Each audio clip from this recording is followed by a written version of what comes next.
Luke, Tale of the Trenches, big men. Oh, you got the theme song. Oh yeah, we gotta do something.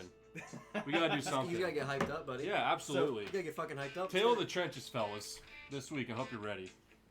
I'm gonna go ahead and just do that thing where they like die down the volume. All right, so this week what we got? We have. Hey, I gotta bring the juice for this, man, because that's all this is. This is nothing but carbs and beer, baby. Protein and beer and straight beer. Straight. Cheers. Hey, cheers to Yeah, Tale of the Trenches. Tale the of the Trenches. Hardball. To Jim Harbaugh, hopefully getting fired sometime. Yeah.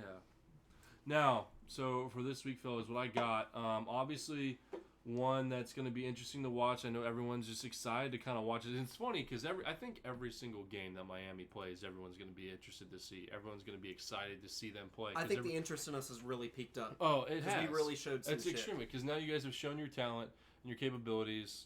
And it was fun to watch too. Yeah. It was a fun game. Exactly. So anyway, you guys are fun. We're fun to watch. Touchdown rings, turnover chains. Yeah, like hell yeah. We're the you, baby. You bring the juice. Exactly.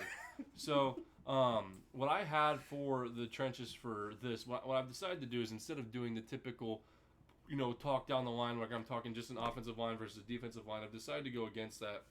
And from here on out, I'm just gonna start finding matchups that I think are worthy of mentioning. Okay. 1v1, mano y mano. And for the Miami and Florida State, I have a mono, and he's all by himself. Okay? This is the only faith, this is the only hope that Florida State has against Miami. Standing at 6'5", 305 pounds, the Florida State defensive tackle number 21, Marvin Wilson.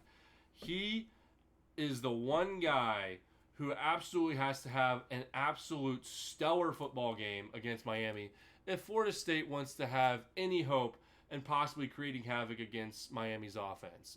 Finding somebody who's going to be able to make Derek King not feel comfortable. And that is one thing that I think is huge. That is one thing that's going to be really important for this football game. I'm not even going to talk about the matchups. You have a pretty solid center and a solid guard for Miami and a really good offensive tackle at the right side. But I think the one thing that's most important to mention is the fact that we have this stellar defensive tackle. God damn it. Sorry. Holy shit, what just happened? I'm fucking shit up. Do I have to redo it? No, we're Start from the get-go? No, we're good. We're good? All right, so, anywho. We're working out the kinks. We're on week 3. Quit playing with your toys. So, anyways, he's 6'5", 305 pounds.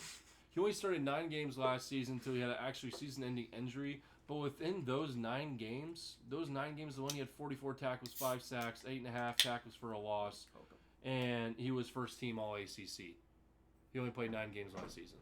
No, I mean, as a Miami fan, he's the only person that I truly fear and respect on that. Right. And Asante Samuel Jr., but he's not the trenches. He's the main guy that I really fear. Right, and so also, before we get into this, what I really wanted to do is show you guys some film of this guy's capabilities, but unfortunately, these guys who put these YouTube videos together for this guy's highlights fucking suck, and they don't know how to put highlight films together. They don't understand what a good play is. Please disregard any highlight films you guys find on YouTube. Just understand that those people are fucking idiots, unless it's like clearly made by someone who knows what they're doing. Highlight Huddle. Yeah, Marvin, if you managed to find your way onto our channel somehow, yes. Just know that we respect you and we wanted to show some actual highlights because we do think you're a dog. Yes. But unfortunately, the guys that also think you're a dog suck at making videos. So yes. So just you need to copyright these assholes and get someone who knows how to make some good quality film. Something that really makes him even more of a dog. This is a D lineman wearing fucking number 21. Oh, yeah. Not even just a D lineman, because I've seen defensive ends wear funky numbers, but a defensive fucking tackle. Yeah, nose tackle, pretty much. Oh, he plays both. I love it. He's more of the 3-tech guy. So, anyways, all respect for this guy. I think if he has a stellar football game, then this might be more of a football game than we expect. If he gets stalemated and he gets shown up by Miami's offensive line, which is very capable of happening because they've consistently shown progress in the past couple of games, then there's no doubt in my mind that Miami will run away with this football game. But if Marvin Wilson does something special, we'll see. So, now, the mano-y-mano matchup that I'm really, do you guys understand how pumped I am? And give me a fucking cookie. They're jelly beans. They're jelly beans. Okay, give me a... Alright. He's been holding out on us, dude. Yeah, what the fuck's going on here? He's been holding out on us. Jesus Christ. I'm really taking this thing off the rails. I'm sorry. Yeah. You're fine, man. That's all right. So, that's fucking good too. Yeah, they're fucking delicious. Asshole. So, we got LSU, Mississippi State. What? They're chewy, bud. They're so chewy. They're jelly beans. LSU, Mississippi State. For LSU, offensive tackle, right tackle, number 76, we have Austin Deculus. All right, he's a senior, 6'6", 331 pounds. He's the only offensive line returner for LSU's offensive line.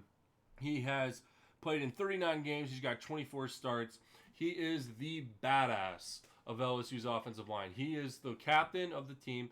He is the one go-to guy. He is their, what we were talking about last time we were doing this, the Troy. He is the Achilles that they call out for those battles. And so he is going to be going against. Now, he plays either side, so he's a defensive end, so he's going to be on either side.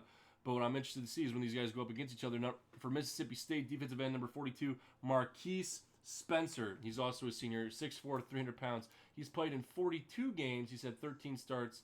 He has 76 tackles, 4 sacks, though. So what I'm curious to see is how these two match up. I think these guys are going to be going at it, and I'm really, really excited to see it. Plus, with the SEC football coming back, things like that, and I've always had a little bit of respect for Mississippi State. Those guys can play.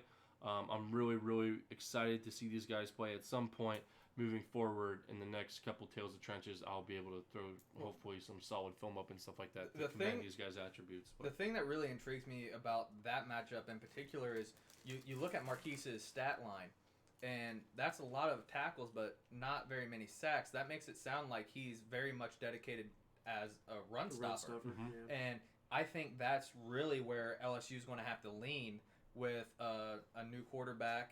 And, I think that is going to be a key matchup for sure, because Mississippi State's going to have to stop the run. I think so too. And if I had to pick one game, I think that's an upset alert game. LSU dealing with pretty much their entire team having COVID. Mm-hmm. You have the 14 guys leaving for the NFL draft. You have all the guys that opted out. Yep. I think LSU is on upset alert this week, man. Yep. Darby, what say you?